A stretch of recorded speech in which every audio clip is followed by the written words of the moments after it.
Nous célébrons aujourd'hui l'ascension du Seigneur au ciel.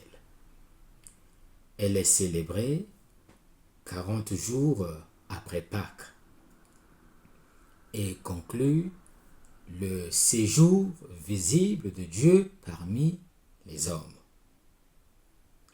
L'Ascension est une fête mobile et dans certaines nations catholiques, un jour férié, une fête de préceptes reconnue dans le calendrier civil à toute fin utile.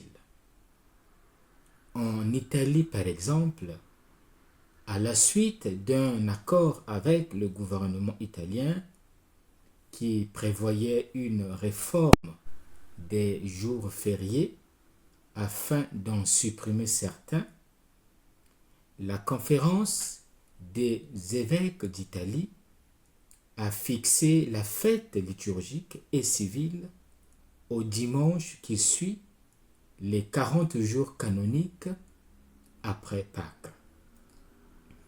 Dans le rite ambrosien, elle est célébrée le jeudi. La solennité de l'ascension de Jésus au ciel conclut la vie terrestre de Jésus qui, avec son corps, en présence des apôtres, rejoint physiquement le Père pour ne plus jamais réapparaître sur terre jusqu'à sa seconde venue, c'est-à-dire la parousie, pour le jugement dernier. Cette fête est très ancienne et est attestée dès le IVe siècle. Pour l'Église catholique et les églises protestantes, l'Ascension est normalement placée 40 jours après Pâques, c'est-à-dire le jeudi de la 6e semaine du temps pascal. Dans le credo, elle est mentionnée en ces termes. Jésus est monté aux cieux, il est assis à la droite du Père Tout-Puissant, d'où il viendra juger les vivants et les morts. Dans l'Église orthodoxe, l'Ascension est l'une des 12 grandes fêtes. La date de la célébration est fixée à la date de Pâques dans le calendrier orthodoxe. Elle est connue sous les noms grecs d'analepsis, qui signifie monter au ciel, qui signifie ascension, et d'épisosomène, qui signifie salut. Ce dernier terme souligne que Jésus, en montant au ciel, a achevé l'œuvre de la rédemption. Les actes des apôtres sont encore plus clairs, puisqu'ils mentionnent explicitement le mont des Oliviers. Après l'Ascension, les disciples retournèrent à Jérusalem depuis le lieu-dit mont des Oliviers. Actes chapitre 1, verset 12. La tradition a consacré ce lieu comme le mont de l'Ascension. Les livres du Nouveau Testament contiennent des mentions sporadiques du mystère de l'Ascension. Les évangiles de Matthieu et de Jean n'en font pas mention et se terminent tous deux par des récits d'apparition après la résurrection. Marc termine en disant « Le Seigneur Jésus, après leur avoir parlé, fut enlevé au ciel et s'assit à la droite de Dieu. » Luc, en revanche, en parle clairement.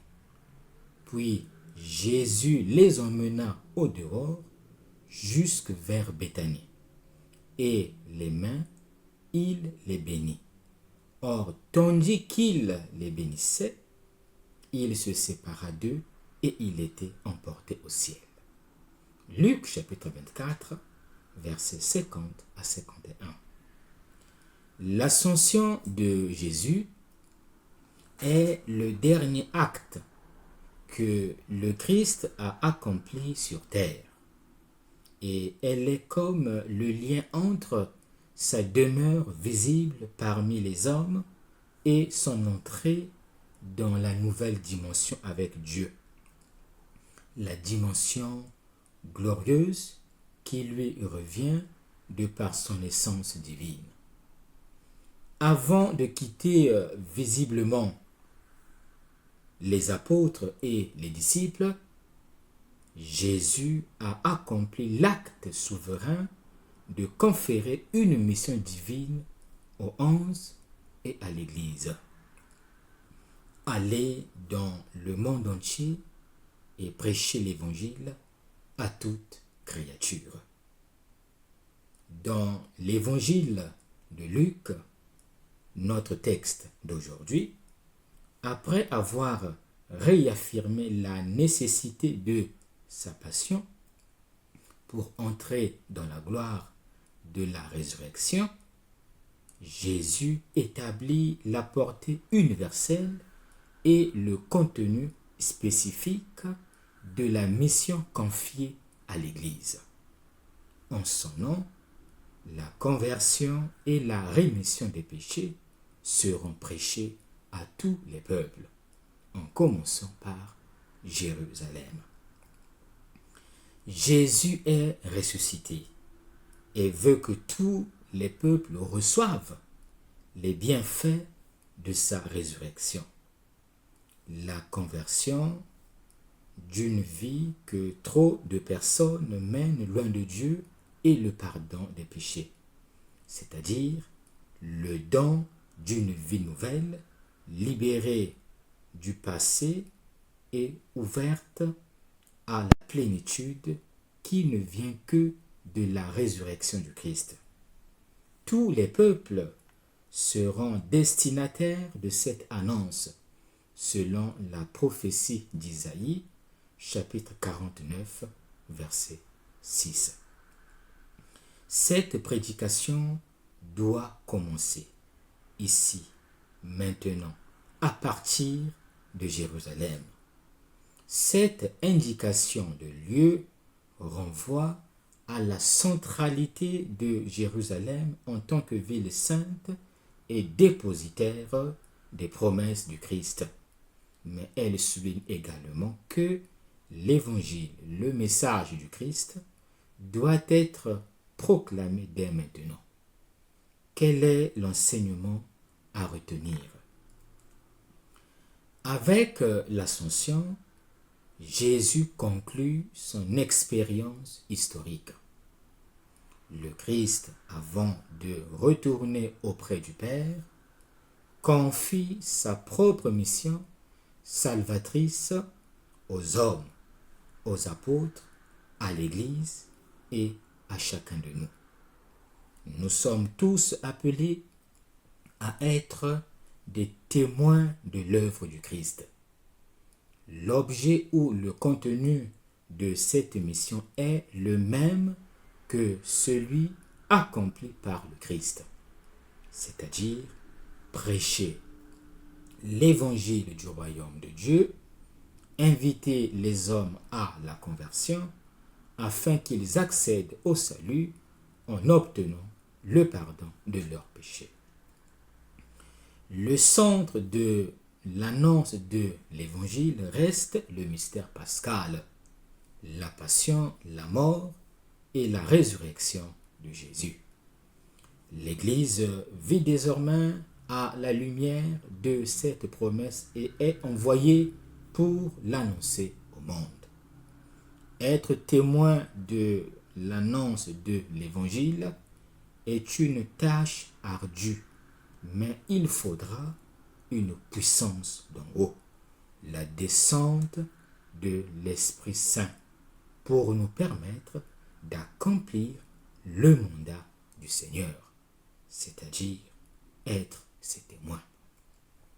La séparation d'avec le Maître et Seigneur ouvre l'ère du témoignage et de l'attente des retrouvailles finales. Elle ouvre l'ère de l'Église en marche vers la Jérusalem du ciel où l'a précédé son Seigneur. Bonne fête à tous.